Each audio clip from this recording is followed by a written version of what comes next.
And a pleasant good Wednesday morning, afternoon, happy hump day. It's the 17th day of August, 2022. So only 2 more weeks left in the month. And yes, it's going to be another warm, humid day. Yep, it's been in the upper 80s across town for the most part, but the humidity made it feel hotter.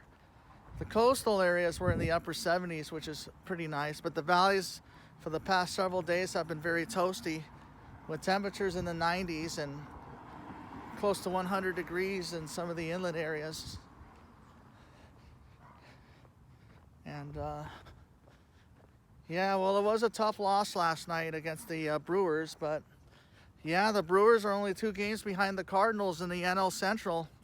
So the Brewers are trying to chase the Cardinals, and of course the Braves beat the Mets again, so they're within striking distance again too. And the Dodgers are still in good shape, you know. The Padres lost. The Angels unfortunately keep losing. You know, it was an off year for them.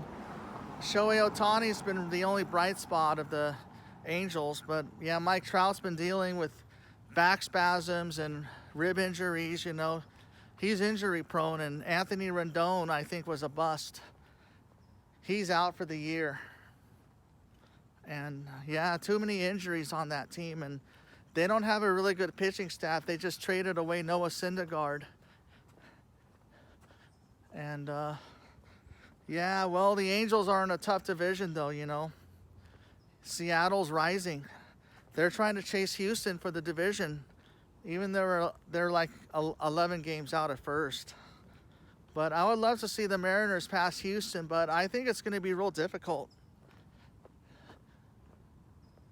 And of course, the Yankees have been struggling since the All-Star break.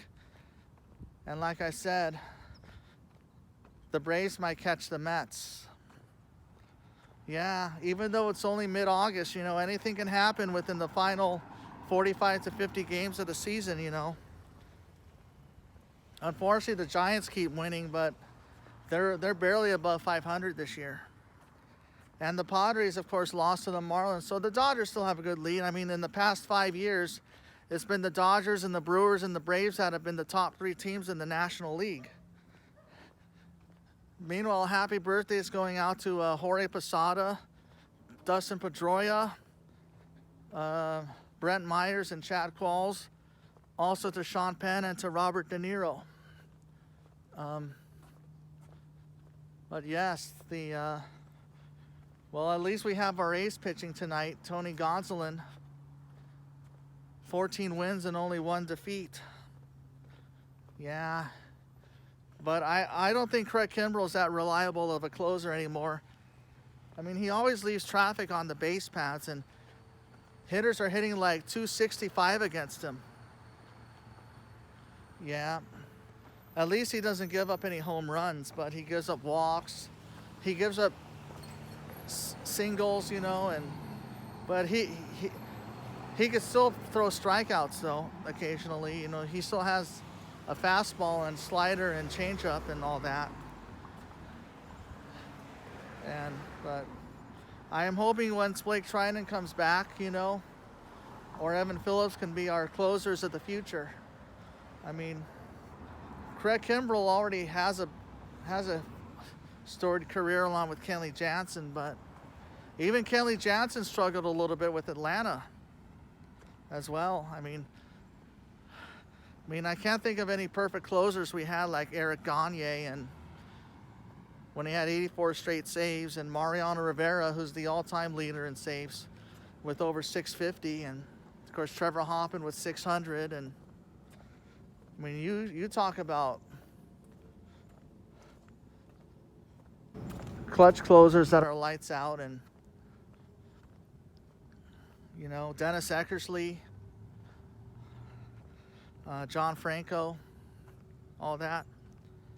Oh, and the NBA schedule comes out today, and opening night is in 2 months. And hopefully the Lakers will rebound this year and at least get to the playoffs or try to get to the play-in.